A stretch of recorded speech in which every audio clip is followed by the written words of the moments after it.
Welcome, my friends, to the showdown between the dinos who shall be led by a Sacred Kroxigor and his Kroxigor Paladin squad. And today, guys, we're going to be facing off against Karak Kadrin, who's going to be led by Ungrim Iron Fist.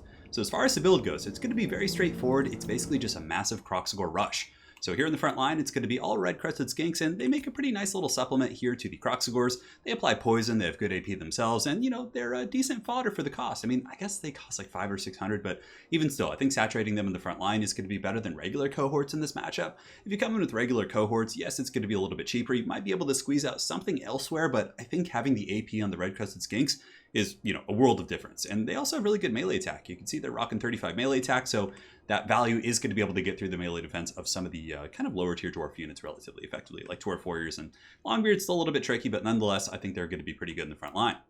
So the secondary core is going to be a big old Paladin squad, so we're going with regular Kroxigors. Sacred Kroxigors obviously aren't that good in this matchup because they do have the magic damage, so you're basically going to be, the bonus damage you get from them just being, you know, having, I think 120 is just going to be mitigated by the magic damage. So the entire core is going to be Paladin squad. We got 4 of those bad boys, and here we have a Sacred Kroxigor, so he's quite a bit cheaper than Nakai. Nakai costs like 2,200 fully kitted, and this guy costs like 1,500 or 1,600, and they basically do the same thing, and arguably, this guy's better than Nakai because of his items. He does have the Amulet of Itzel, so if he's being sniped and focused, you can save him, and on top of that, he does also have the Horn of Kygord, which gives melee attack and leadership. I mean, just so many good things, and a charge bonus as well. Now, the other important elements of this build, and I think they're pretty applicable against, oh man, just porky pigging it here, I'm sorry. Pretty applicable against a multitude of dwarf tactics. So for example, you get the Chameleon Skinks in the back line, you get 2 of those guys, and then you get Pterodon Riders. So Pterodon Riders are going to be countering Gyrocopters, and Chameleon Skinks are going to be actually poking Slayers. So what I really love to do against dwarves, I get the Chameleons, I sit them on the backside of the formation, I just shoot at Slayers all day. Slayers are obviously one of the bigger threats to my army because, yeah, my Skinks will eventually falter, and then if the Slayers are able to get on the Kroxigors, I basically just lose. It's not a good situation. So I get the Pterodon Riders, I get the Skinks, and I pick off the Slayers. And if I'm lucky enough, I can actually pull them away from the main formation, which is going to open up the frontline pressure and midline pressure from the Kroxigors. So yeah, 2 Chameleon Skinks, 1 on each side of the formation. We do also have over here Pterodon Riders and the Powhawk Sentinels. Now these guys are really sneaky. I always like to vanguard them at the back corner. You put them back here, you move in, and then you drop rocks on top of cannons, and it pretty much one-shots cannon pieces, does a ton of damage, and you guys will see that in just a second here. It does some pretty good damage. So for my opponent's army, it's relatively standard against lizards. I've been playing against variations of this build. It's Ironbreakers in the front and cannons, or sometimes Trollhammer torpedoes. It kind of mixes it up from you know, time to time, but yeah, so basically it's going to be Ironbreakers, Ungrim Iron Fist coming in with the Heavy Metal Axe. There's also going to be a Runesmith who does have the Rune of Wrath and Rune and the Rune of Negation, which is very good for turtle builds. And he does also have Bugman's Rangers here in the secondary. Dual Cannons, which is going to be pretty punishing against my Kroxigors if they're able to keep firing. And yeah, it looks like he's made some contact here. And 2 Slayers in the back with some Dwarf Warriors with great weapons on the flanks. So that's pretty much it. Let's get the show on the road, guys, and have some fun. So the cannons are going to be going downtown. And obviously, if you're going to go Kroxigors, you got to go deep. If you just bring like 1 squad, they're going to get killed very quickly, like you guys can see here. So I do, you know, 4 squads to kind of deal with that cannon pressure here. Bugman's Rangers going to be opening up in the front against the cohort of Sotek, and my red crested skinks, pretty good targeting for sure. Lightly armored, I think they have like 30 armor or so, so definitely a very juicy target for those crossbows. But here comes the bombing here in the back. So we're going to be dropping the rocks on top of the cannons, and that sneaky deployment there definitely does some good work. And we get a lot of damage, but we don't actually get the cannon pieces, so maybe I should have moved up a little bit. Nonetheless, the damage we did on those cannon crews is quite good. Now on the front line, you can see the Paladin Kroxigor is going to be coming in, but Ironbreakers are just so meaty. They have charge defense against all, so my opponent isn't going to be taking any damage here from the charge, really. Now, I probably should have delayed it a little bit on the Kroxigors, let the Skinks get them in combat, and then from there, they're not going to be braced, and the charge bonus of the Kroxigors would be better. But the paddles are going to be coming down, Rune of Wrath and Rune being procced as well, and the cohort of Sotek taking massive blasting charges, and just at a moment here, I will be popping the Refuse to Die those guys to keep them going. So here we go in the front line. You can see the Sacred Kroxigor is going to be bull rushing in, so that one worked a little bit better. We got the big charge, they weren't braced, and now we get that. It's just paddle in time. So Sacred Kroxigor is getting in there, other Kroxigors getting in there as well. And it's going to do okay damage, but this isn't a sustainable option. I mean, Ironbreakers will tank me all day, despite the fact I have AP answers. I need to get into the back line, shut down the cannons and other tools. So now you can see the Chameleons over here have started attacking the Slayers, and this is perfect. This is just what you want. These Slayers are down to 4,600, they're taking a lot of damage, going to keep hiding them back, and the other Slayers are getting poked. Now, if they sit there and just kind of defend the pocket, you know, I'm going to be able to just poke them for free, but I do accidentally get caught a little bit over here. I was microing in the front line, but I should be able to pull back in just a second to mitigate some of that damage. But now what that does is when you pull the Slayers away from the main army, the back line's open, so as soon as that happens, I get my Kroxigors, I just get my mouse, I start beating it against the desk, and I just spam click into those Bugman's Rangers. So the Bugman's Rangers here are taking quite a bit of damage from the Kroxigors. I'm just going to keep pouring through, and now the cannons are open as well. The Slayers, which are a backline defensive unit, of course, or at least in this situation they were, are now gone. So I can just start chasing these guys, and the Slayers are definitely over pursuing a little bit. It's a very easy thing to do. I've done it many times myself. We also do summon a Manticore because we do have a Skink Priest of Beast, so the Manticore summon is going to be going down, and the Sacred Crocscore is going to be getting in there with his paddle. He does have the monstrous strength pop to get that bonus versus infantry, which is quite good against dwarves. But nonetheless, Ungrim is a pretty good answer against him. Ungrim does have bonus versus large, he's fearless. I mean, in psychology, it's like an absolute truck against such targets. And I have 32 melee defense against Ungrim's 70 melee attack, so you can see I'm kind of losing that trade there. Not that we were fighting, but I popped the Amulet of Itzel there to kind of mitigate that damage, and now we're going to be running away. So since the cannons were vulnerable, I get my Pterodon Riders, I dive on the cannons. We're going to be diving on all the backline tools, and the Crocscores are still just trying to push through. Ironbreakers do have pretty good mass, though. They're not being pushed around that easily. Some of the Crocscores actually getting stuck here on Ironbreakers, which is really good to see. I'm glad that Dwarven infantry, especially the elite ones, are able to kind of pull back monstrous units a little bit. So here you can see that the Crocscores are going to be getting in and just doing a mass pile-in here on the Bugman's Rangers. Definitely some brutal damage is going to be coming in here. So yeah, all the screeching beasts. I need to adjust the volume a little bit. But nonetheless, you can see the Slayers here are on their way back, but you know, they're being poisoned, they're being slow, they're taking a lot of poking damage, and their zero armor definitely very solid for me, considering the Skinks don't have the best AP values. So the bounce power is a little bit my favorite here, but certainly the Dwarves can still come back. I do have summon Manticores as well, and Ironbreakers and Slayers in the late game are going to be very tricky. So there are some Dwarf Warriors and Ironbreakers here who are finishing off the Red Crescent Skinks, but the little Skinks pay their dues. I mean, not a ton of kills. I mean, 28 on the cohort of Sotek, and they're still going strong. And as a matter of fact, it looks like the cohort of Sotek might be able to overwhelm these Ironbreakers, which is great. I mean, solid value from those guys. Definitely very solid unit against Dwarves. Now back in the center mass, you can see here that the Crocscore Ancient is in a bit of a duel here. I tried to go in and assassinate the Runesmith, get a little bit of damage, but a nice Rune of Negation from my opponent is going to be mitigating that damage, and Crocscore Ancient just needs to go elsewhere, because if I stay and fight here, Ungrim plus the Runesmith will just karate chop me. Look at that Steven Seagal neck break going, and it is not going to be fun. So now that we've broken off the cannons and the Bugman's Rangers, for anyone who's newer to multiplayer or newer to just, quick battles in general, basically, whenever you have a unit that's mobile, like Pterodon Riders, Dark Riders, Illyrian Reavers, you name it, it's always a really good idea to, in these competitive close games, to chase off units. So you get the cannons, you get the range units, and even if you break off like an elite infantry unit early, which can happen, chase it off the battlefield, because these guys are really beat up, right? They're not going to make a big difference in the main line, but back here, chasing off units, they're going to make a world of difference. Now back here in the main fight, Crocscores are getting paddled. I basically had to pull back because the Slayers did return, and in sustained combat with Slayers and Ungrim and things like that, it's going to be really ugly. And the Red Ruin has been popped, guys, and the bounce of power has come back into the favor of the Dwarves, as I am slowed as the Dickens here. The Red Ruin, with 717 weapon strength, is able to get a ton of damage, actually hitting me for almost 800. The Slayers are engaged as well. So realizing I need my Lord, I'm like, okay, let's Cold Blood so he doesn't break. Let's get the Crocscores to come in. There's not that many Slayers left. We have 6 here, and I think we have some Dwarf Warriors as well, and 11 there. So we should be able to kind of endure that, and the paddles should be swinging quite happily. In the back line, Cowhawks' Sentinels are chasing off the Bugman's Rangers. These guys should be breaking here. Cowhawks' Sentinels have okay combat stats. 34, 29, and 65 there, and they still have most of their models. 8 of 8 actually. I thought they had more, but yeah, they're full health. Not full health, but full model count, basically.